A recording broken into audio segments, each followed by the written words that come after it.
갈라디아서 5장 22절 말씀부터 제가 대표로 읽도록 하겠습니다. 오직 성령의 열매는 사랑과 희락과 화평과 오래 참음과 자비와 양선과 충성과 온유와 절제니 이 같은 것들을 금지할 법이 없느니라. 그리스도 예수의 사람들은 육체와 함께 그 정욕과 탐심을 십자가에 못 박았느니라. 아멘. 이 시간 우리는 성령의 열매들이라는 제목을 가지고 오늘 우리가 함께 읽은 본문 말씀 나눠보는 시간 갖도록 하겠습니다. 여러분, 2024년을 들어서 우리가 매주 설교마다 반복하는 게 있죠. 바로 그게 무엇이냐? 성령의 충만입니다. 이제 제가 숫자를 세보니까 이번 주까지 총 7주나 우리가 성령에 대한 이야기를 계속 나눴습니다. 이제 한 이쯤 되니까 성령이 이제 귀에 이미 박힐 것 같아. 성령 충만 안 들어도 오늘 설교 주제가 뭔지 알 것 같아. 이렇게 생각하시는 분들도 있을 것 같습니다. 여러분, 예수 그리스도는요, 우리에게 성령을 충만히 받을 것을 명령하셨습니다. 그리고 성령 충만을 받으면은 우리에게 이러한 놀라운 역사가 일어날 거라 말씀하셨는데요. 성령 충만을 받은 후 우리의 삶에 무엇이 생기냐? 바로 권능이 생긴다는 겁니다. 권능. 여러분, 권능은요, 총 2가지로 구성이 되어 있는데요. 권능을 구성하는 첫 번째가 무엇이냐? 바로 우리가 지난 2주간 말씀을 나눴던 성령의 9가지 은사입니다. 성령의 9가지 은사 혹시 여기 다 기억하시는 분 계실까요? 이게 9가지라서 기억하기가 굉장히 어려울 것 같습니다. 지혜의 말씀, 지식의 말씀, 믿음, 병고침, 능력 행함, 예언, 영분별, 방언 통역. 이 9가지가 성령의 9가지 은사입니다. 그리고 성령의 9가지 은사를 우리가 왜 받아야 한다고 말씀드렸죠? 하나님의 나라와 하나님의 의를 구하기 위해서, 하나님이 나에게 허락해 주신 사명을 온전히 달성하기 위해서 우리가 능력이 필요하다고 말씀드렸습니다. 나의 힘과 능력으로는 하나님이 나에게 주신 모든 사명을 온전히 감당할 수 없기 때문에 우리는 성령의 9가지 은사를 통해 내가 감당해야 할 사명에 합당한 능력을 구해야 한다라고 제가 2주간 거듭해서 여러분들께 말씀을 드렸습니다. 사명을 감당하기 위한 능력, 그 능력을 위해서 우리가 성령의 9가지 은사를 온전히 하나님께 구하며 나아가야 한다는 거죠. 그리고 성령 충만으로 인해 발생하는 권능을 구성하는 두 번째 요소는 무엇이냐? 바로 오늘 우리가 읽은 말씀에 나온 성령의 9가지 열매입니다. 여기 9가지가 공통적으로 겹치는 것 같습니다. 성령의 9가지 은사는 우리가 사명을 감당하기 위한 능력을 위해서 받아야 한다라고 말씀드렸습니다. 그렇다면 과연 이 성령의 9가지 열매는 우리가 무엇을 위해서 구해져야 하는 것일까요? 먼저 성령의 9가지 열매가 무엇인지를 우리가 함께 쭉 나열해 보도록 하겠습니다. 오늘 말씀에 나온 것처럼 성령의 9가지 열매들은 사랑, 희락, 화평, 오래 참음, 자비, 양선, 충성, 온유, 절제, 이것들이 있습니다. 단어가 굉장히 화려하죠? 그리고 다 같이 하나같이 좋아 보이는 것들입니다. 그런데 문제가 뭐냐? 오늘 우리가 읽은 갈라디아서 말씀에는요, 사랑이 무엇을 의미하는지, 희락이 무엇을 의미하는지, 나머지 성령의 9가지 열매들이 무엇을 의미하는지에 대한 자세한 설명이 등장하지 않는다는 겁니다. 그리고 여기서 우리가 굉장히 헷갈리게 받아들일 수 있는 단어들이 비슷한 단어가 굉장히 많습니다. 오래 참음과 절제가 굉장히 비슷해 보이는데 무슨 차이가 있는지 우리가 온전히 설명을 할 수가 있을까요? 우리가 설명하기 굉장히 힘들다는 거죠. 또한 여기 자비라는 단어와 사랑이라는 단어가 굉장히 유사해 보이는데 왜 굳이 이것들을 따로 분리해서 적어놨는지에 대한 의문을 우리가 충분히 가질 수 있다는 거죠. 또한 우리에게 익숙하지 않은 단어도 있는 것 같습니다. 여러분, 양선이란 말 혹시 자주 들어보셨나요? 저도요, 이 양선이란 말을 봤을 때 양선이란 말이 도대체 뭐지? 이거를 어떻게 설명하면 좋을지라는 생각을 하게 되었습니다. 이처럼 이 성령의 9가지의 열매들 중에 겹쳐 보이는 것들도 있고 이해가 잘 되지 않는 것도 있기 때문에 우리가 이 성령의 9가지 열매가 의미하는 각각의 뜻이 무엇인지를 먼저 알아봐야만 이 성령의 9가지 열매를 통해 하나님이 우리에게 원하시는 목적성을 온전히 찾아볼 수 있게 된다는 것이죠. 오늘부터 2주 또는 3주간 우리는 이 성령의 9가지 열매 각각이 무엇을 의미하는지를 함께 알아보는 시간을 갖도록 하겠습니다. 이 성령의 9가지 열매가 무엇인지를 알아본 이후에 하나님이 우리에게 왜 이 성령의 9가지 열매를 맺게 하시는지에 대한 그 이유를 함께 알아볼 때야만 우리가 이 성령의 9가지 열매를 온전히 이해할 수 있을 것 같습니다. 성령의 9가지 열매 중 가장 먼저 등장하는 것 무엇이냐? 바로 사랑입니다. 그런데 우리가 이 사랑을 볼 때 조금 더 주목해서 봐야 할 것은 무엇이냐? 이 사랑이 누구의 사랑이라고 제가 적어놨죠? 하나님의 사랑이라고 적어놨습니다. 왜 굳이 우리가 이것을 하나님의 사랑이라고 인식해야 하냐? 이 세상 가운데서 성경 외에도 사랑을 강조하는 사람들이 있을까요? 없을까요? 너무나 많은 사람들이 사랑을 강조하고 있습니다. 즉 하나님의 사랑 외에도 이 세상에는 인간적인 사랑 그리고 윤리적인 사랑이 분명 존재한다는 거죠. 여러분, 우리가 드라마를 봐도요, 드라마의 가장 대표적인 주제가 무엇일까요? 사랑입니다. 드라마, 특히 우리나라 드라마에서 남녀 간의 사랑이 존재하지 않는 드라마가 한 개도 없습니다. 심지어 사극에서도 왕과 왕비가 사랑을 하거나 왕자와 어떤 양가집 교수가 사랑을 하는 그런 모습이 존재할 수밖에 없다는 거죠. 사랑은요, 우리 사회 가운데서, 우리 세상 가운데서 우리에게 가장 강력하게 요구되는 덕목 중 하나이기도 합니다.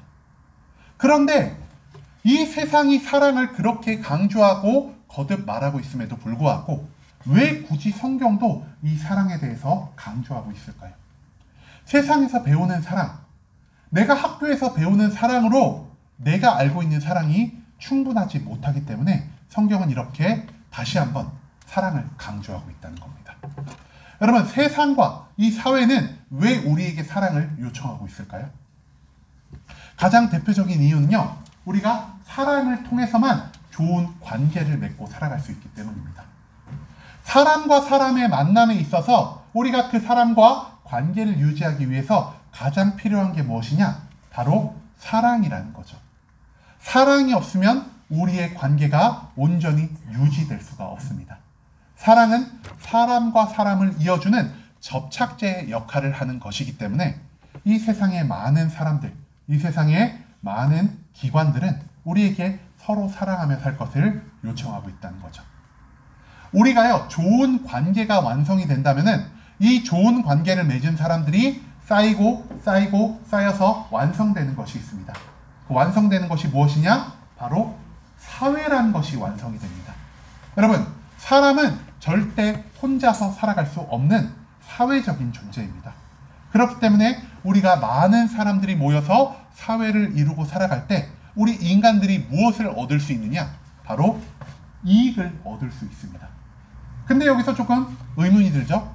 여기서 내가 사회에 속해 살아감으로 인해 이익을 받고 있다고 생각하시는 분 혹시 있으실까요?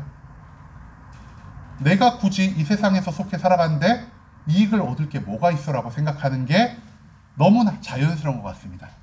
그런데 우리가 하나하나 좀 따져보길 원합니다. 여러분, 저 밖에 도로가 있죠? 도로, 개인의 힘으로 설치를 할 수 있을까요? 절대 설치할 수가 없습니다. 우리가 이 사회에 속해 살아가고 있기 때문에 이 도로라는 혜택을 충분히 누리며 살아갈 수가 있습니다. 또한 전철도 많이 타고 다니시죠? 전철도요, 혼자의 힘으로 그 누구도 설치할 수가 없는 것입니다. 우리가 이 사회에 속해 살아가기 때문에 사회의 모든 사람들이 합의해서 우리가 전철도 놓고 도로도 놓고 의료보험도 만들고 우리가 연금도 주자라는 이러한 결정을 했기 때문에 우리가 이 사회 가운데서 누리며 살아갈 수 있는 것이 조금씩 늘어날 수밖에 없다는 것을 우리가 자세히 생각해 보면은 깨달을 수가 있습니다. 아까도 말씀드렸지만 사회를 구성하는 가장 기본적인 구성은 바로 관계입니다. 그리고 관계를 만들기 위해 제일 필요한 건 무엇이냐? 사랑이라는 것이죠. 사회가 우리에게 사랑을 계속해서 강조하는 이유는 이 사랑을 통해서만이 관계가 만들어질 수 있고 관계를 통해서만이 사회가 만들어질 수 있으며 사회를 통해서만이 우리가 이익을 얻을 수 있기 때문입니다. 세상이 강조하는 사랑의 궁극적인 목적은 무엇이냐? 바로 우리 개개인이 누릴 수 있는 이익에 초점이 맞춰져 있다는 거죠. 그런데 하나님의 사랑은 우리의 이익을 위해서 존재하는 것일까요? 정확히 말하면 하나님이 우리를 사랑하심으로 인해 얻을 수 있는 특별한 이익이 존재할까요? 우리가 굳이 없어도 하나님은 그분 스스로 영광 받으실 수 있고 높임 받을 수 있는 분이십니다. 그럼에도 불구하고 하나님은 사람을 창조하셨고요. 사람을 사랑해 주고 계십니다. 그 이유가 무엇이냐? 하나님의 사랑이요, 무조건적인 사랑이기 때문이고, 하나님의 사랑은 대가나 이익을 구하지 않는 사랑이기 때문입니다. 인간은요, 하나님께 도움이 될 만한 것이 없는 존재입니다. 오히려 하나님이 미워하시는 죄를 짓고 살아가기 때문에 매일매일 하나님을 떠나 살아 세상을 더 의지하고 세상과 하나님을 동등히 여기며 살아가기 때문에 오히려 인간을 창조한 것이 하나님에게는 해로움이 될 수 있다는 것을 우리는 나의 삶을 통해, 그리고 이 세상의 모든 삶 가운데서 발견할 수가 있습니다. 그럼에도 불구하고 하나님이 나를 향한 사랑을 멈추지 않으셨다는 것에 우리가 주목할 필요가 있습니다. 하나님은요, 내가 아무리 하나님을 떠나고 내가 하나님이 미워하는 죄를 짓고 살아도 나를 사랑하시는 그 사랑을 절대 멈추지 않으시는 분입니다. 내가 하나님께 이득될 것이 하나도 없어도 하나님은 여전히 나를 사랑하시고, 하나님이 나를 사랑해 줌으로 인해 하나님께 특별한 유익과 만족이 돌아가지 않더라도 하나님은 여전히 아무런 조건 없이, 아무런 이유 없이 나를 사랑해주고 계십니다.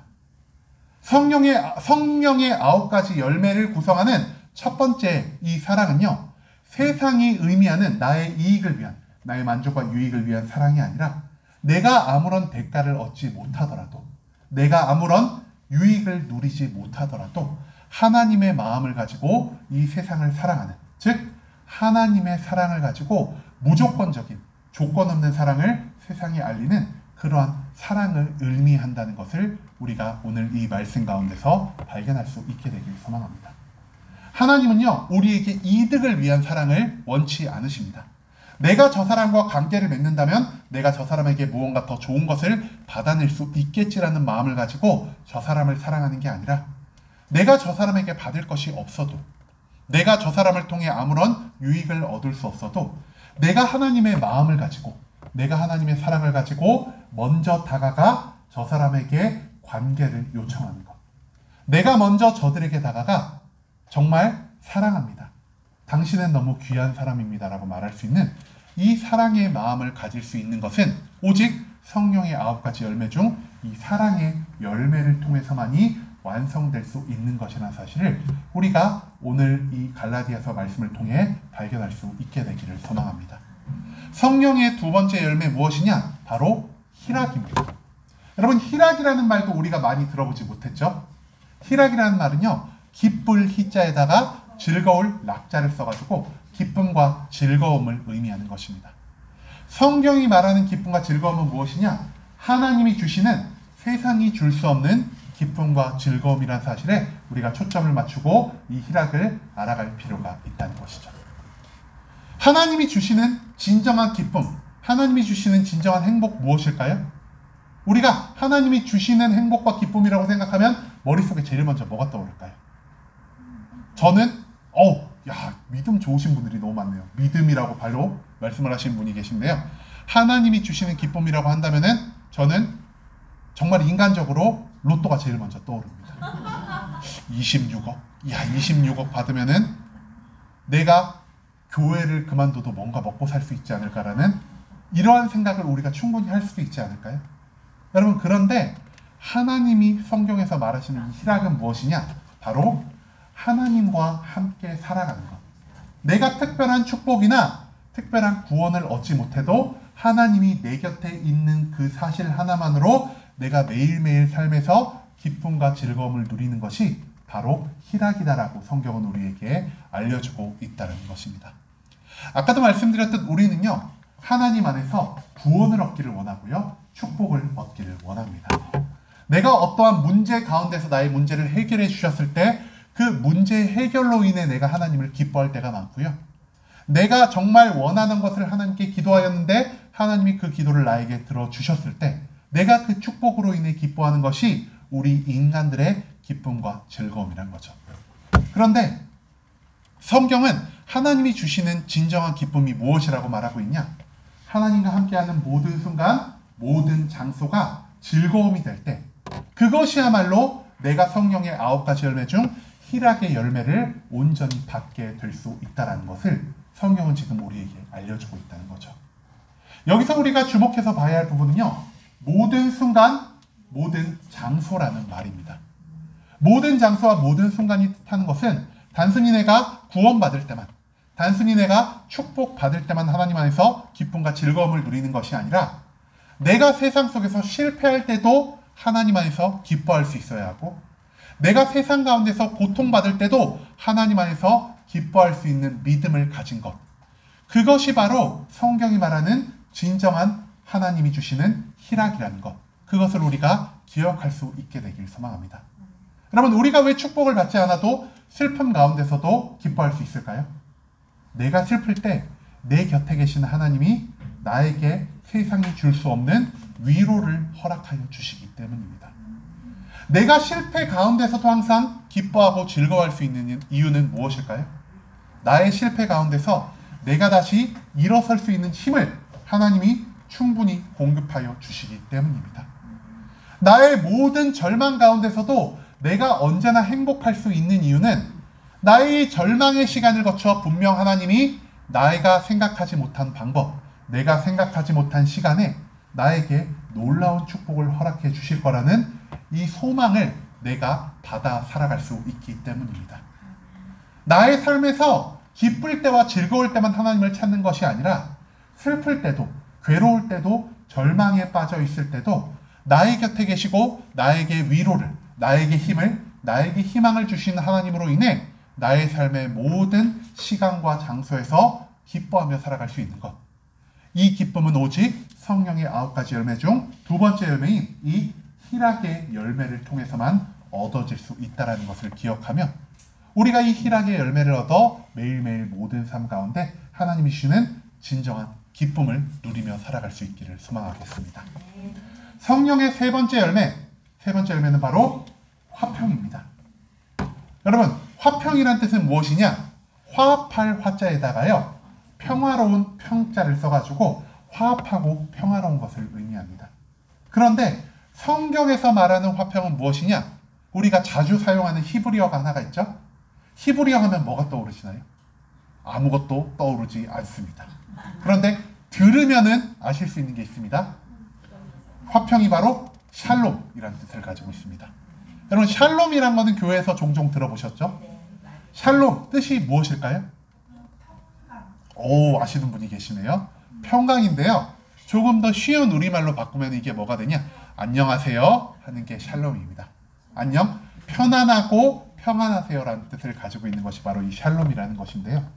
성경에서 왜 우리가 샬롬으로 인사하는 사람들이 많냐? 바로 이 샬롬이 죄를 짓기 전 인간들이 태초 에덴 동산에서 살아갔을 때 느꼈던 모든 감정들, 모든 상태들을 성경은 화평으로 말하고 있기 때문입니다.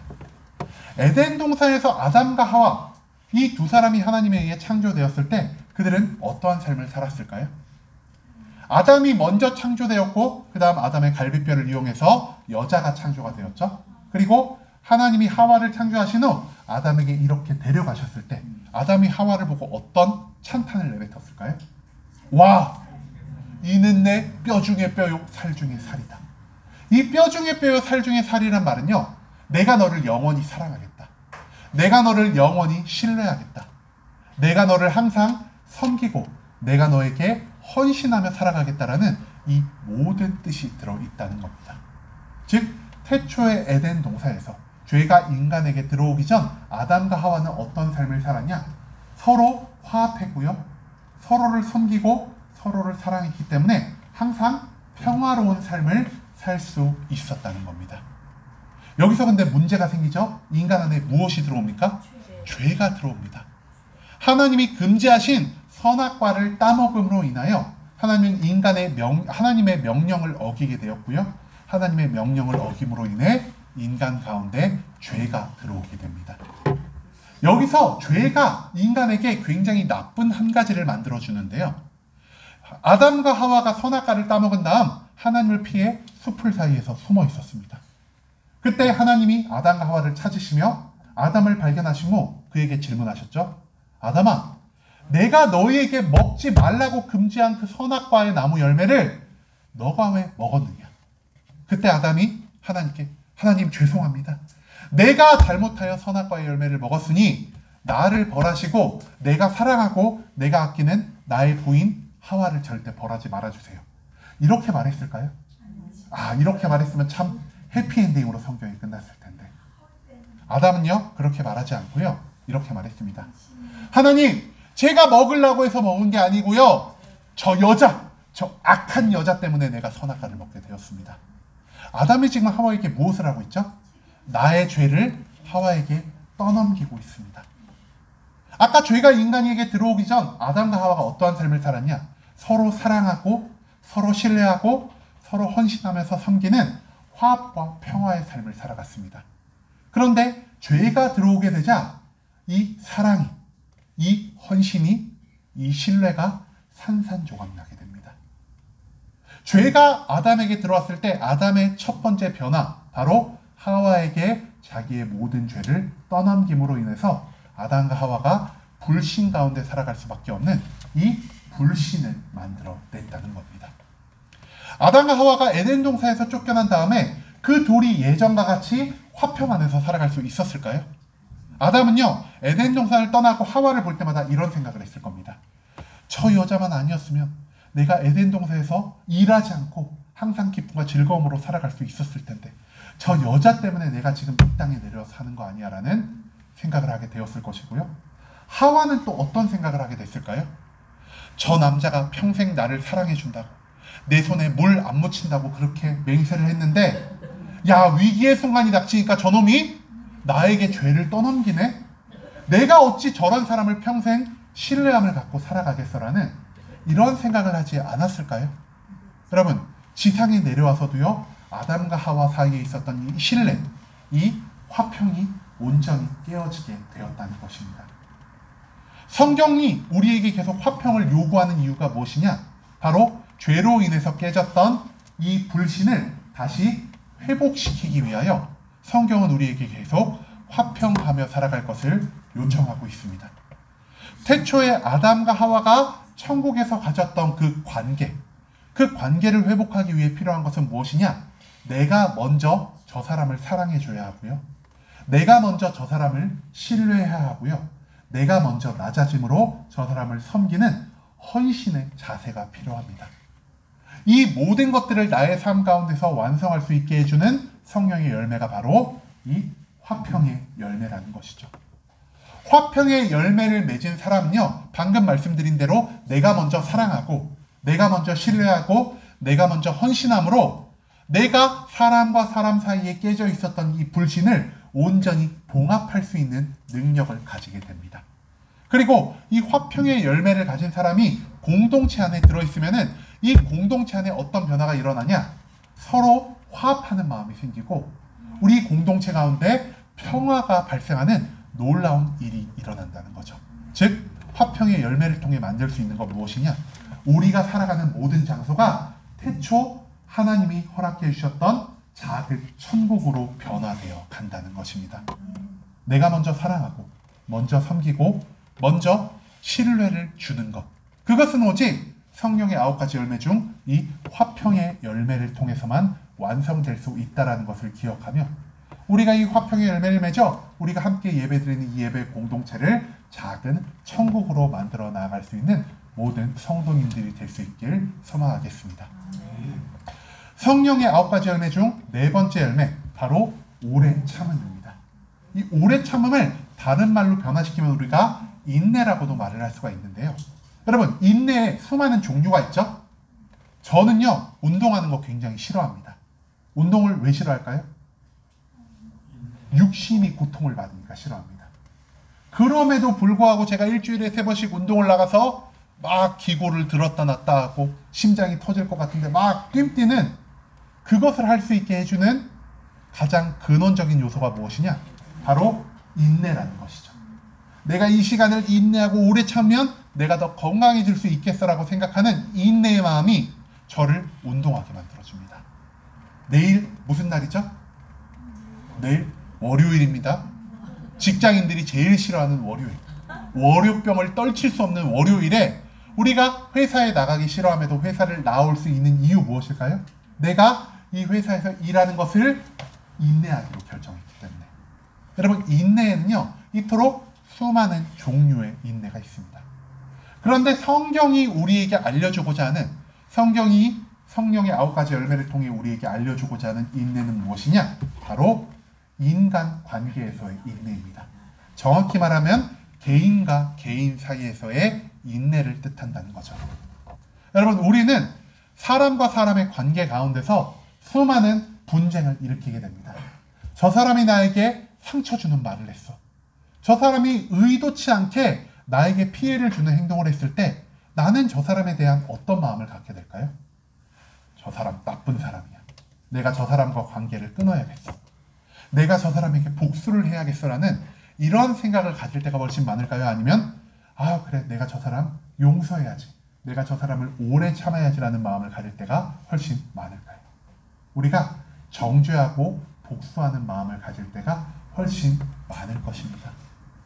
그럼에도 불구하고 성경은 우리에게 무엇을 요구하고 있냐? 너에게 잘못한 사람이 있을 때, 너에게 피해를 준 사람이 있을 때 너가 그를 바로 정죄하거나 너가 그를 향한 복수의 마음을 갖는 것이 아니라 너가 그를 향한 오래 참음의 마음을 가지라라고 우리에게 알려주고 있습니다. 왜 우리가 나에게 피해를 준 사람, 나에게 잘못을 한 사람에게 오래 참는 마음을 가져야 할까요? 바로 하나님이 우리에게 오래 참는 모습을 보여주셨기 때문입니다. 하나님이 가장 싫어하시는 것 무엇일까요? 죄입니다. 하나님은요, 죄를 죽기보다 미워하십니다. 그래서 우리가 죄를 지었을 때 우리는 우리 죄에 합당한 심판을 하나님께 받아야 할 수밖에 없습니다. 그리고 죄에 해당되는 가장 궁극적인 심판이 무엇이냐? 바로 죽음입니다. 죄의 삭은 사망이다라고 하나님께서 말씀하여 주셨기 때문에 우리가 죄를 짓고 살아가는 한 우리는 하나님의 죽음의 심판을 피할 수가 없습니다. 그런데 여기 앉아 계신 분들 중에 혹시 죽음 경험하신 분 계실까요? 아무도 우리가 죽지 않았죠? 그렇다면은 우리가 여기서 죄를 안 짓고 살아갔기 때문에 죽지 않았을 걸까요? 아는 걸까요? 우리가 죄를 지었음에도 하나님의 심판을 경험하지 않고 우리가 여전히 살아있습니다. 우리가 살아있을 수 있는 그 이유가 무엇이냐? 바로 하나님이 우리의 죄를 오래 참으며 인내해 주셨기 때문이라는 거죠. 하나님은 우리의 회개를 기다리고 계십니다.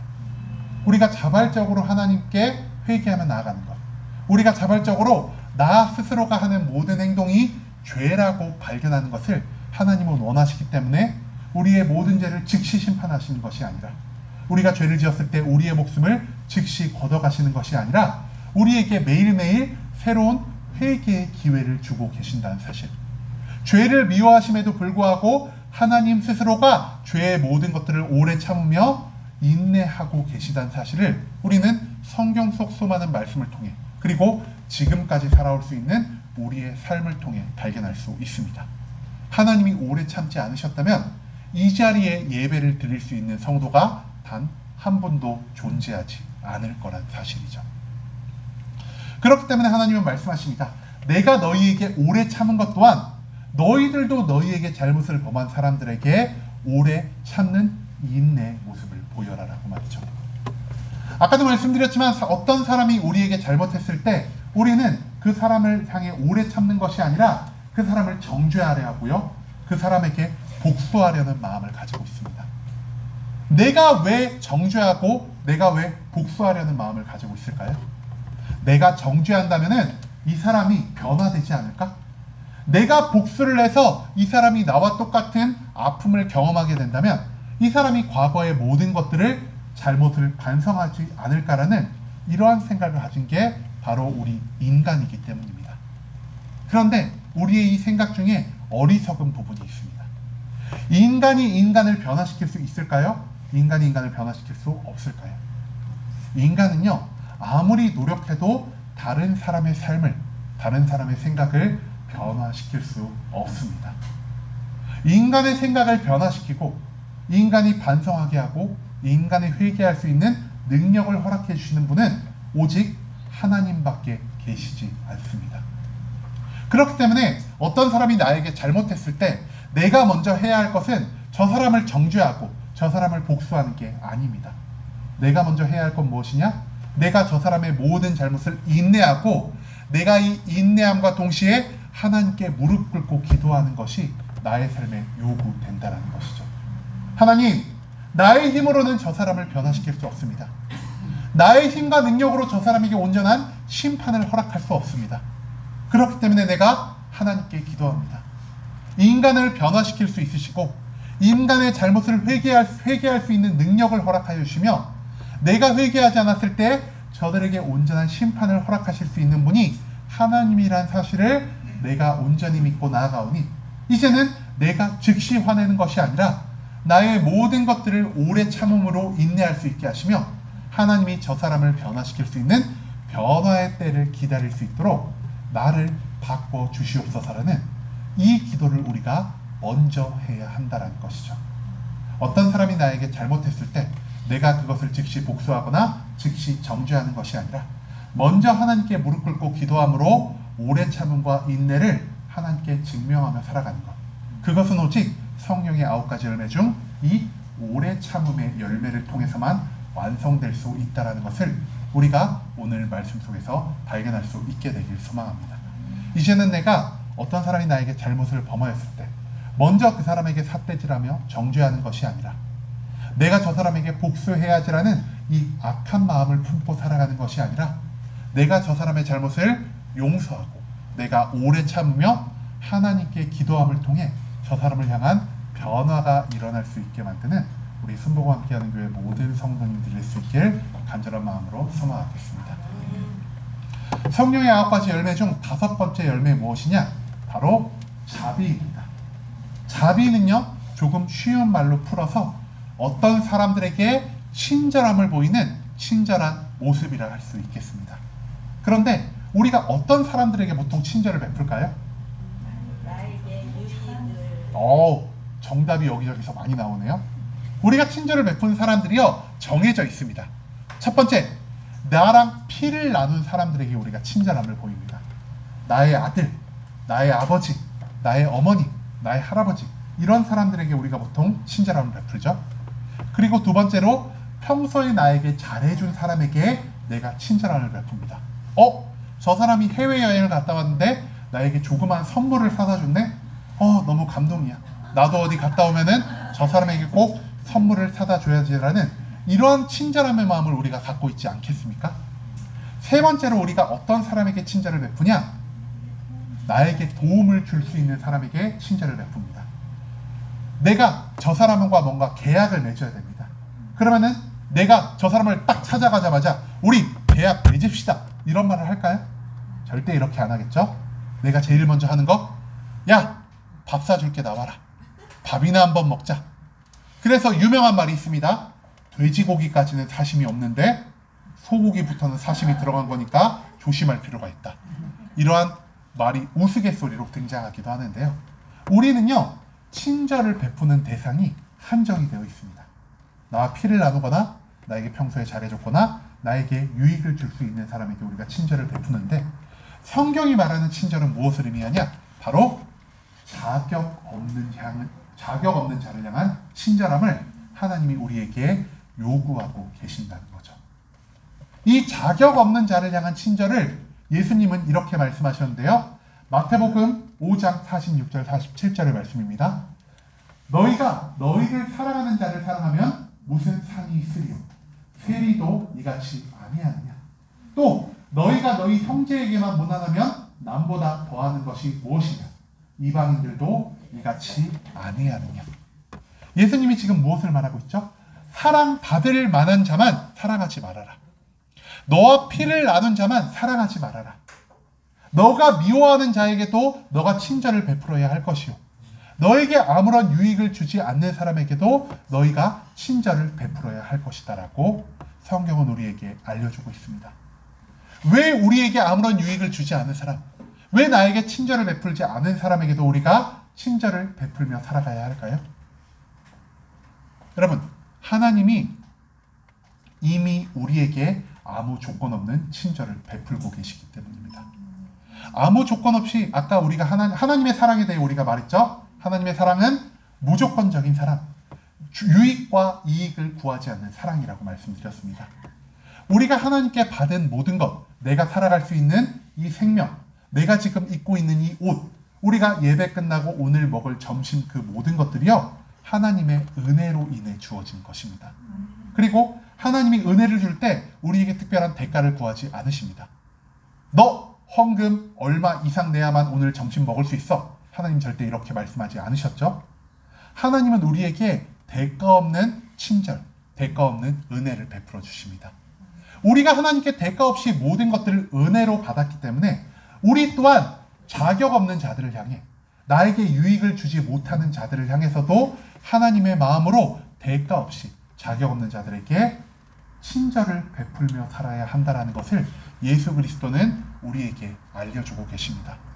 사랑받을 자에게만 친절을 베푸는 것은 하나님께 아무런 칭찬을 받을 조건이 되지 않습니다. 나와 피를 이어진 사람에게만 친절을 베푸는 것, 그것은 악인들도 할 수 있는 일입니다. 하나님의 성도들, 세상과 구별된 삶을 살아가는 우리 성도들은요, 내가 미워하는 자들에게도 친절을 베풀어 줄 수 있어야 하고, 나에게 아무런 유익을 주지 못하는 자격 없는 자들을 향해서도 하나님의 친절함으로 친절을 베풀 수 있는 자가 되어야 한다는 것입니다. 그리고 이 친절은 무엇을 통해서만 발생할 수 있냐? 성령의 9가지 열매 중 바로 이 자비의 열매를 맺을 때 내가 자격 없는 모든 사람들에게 하나님의 사랑을, 하나님의 친절을 온전히 베풀 수 있다는 것, 그것을 우리가 오늘 이 말씀 속에서 발견할 수 있게 되기를 소망합니다. 이제는 나에게 잘해준 사람들에게만 친절한 삶을 사는 것이 아니라 내가 내 주변에 보이는 모든 사람들, 나에게 해를 끼치거나 나에게 친절함을 받을 자격이 없는 사람들에게도 하나님의 마음을 가지고 온전한 친절을 베풀며 나아가는 순복음 함께하는 교회 모든 성도님들이 될 수 있길 간절한 마음으로 소망하겠습니다. 여기서 한두 가지 더 하면 좋겠는데요. 벌써 시간이 거의 다 왔습니다. 우리가 나머지 4개의 성령의 열매는 다음 주에 이어서 함께 나누는 시간 갖도록 하겠습니다. 오늘 우리가 중점적으로 본 건 무엇이냐? 바로 성령의 9가지 열매 중 5가지의 열매입니다. 성령의 9가지 열매 무엇이라고 적혀있죠? 사랑과 희락과 화평과 오래 참음과 자비. 우리가 오늘 이 5가지를 했고요. 다음 주에 양성과 충성과 온유와 절제, 이 4가지를 할 예정입니다. 그런데 여기서 우리가 굉장히 재미있는 걸 찾아볼 수 있습니다. 오직 성령의 열매 뭐라고 했죠? 열매 는이라고 했죠. 근데 성령의 열매가 총 몇 가지일까요? 9가지입니다. 그러면은요, 이 열매와 는 사이에 들어가야 할 말이 하나가 빠졌습니다. 성령의 열매들이라고 해야 된다는 거죠. 왜냐? 성령의 열매가 9가지니까 복수형의 표현을 써야 되잖아요. 그래서 성령의 열매들이라고 해야 맞습니다. 근데 성경은요, 성령의 열매들이 아니라 무엇이라고 적고 있죠? 성령의 열매라고만 적고 있습니다.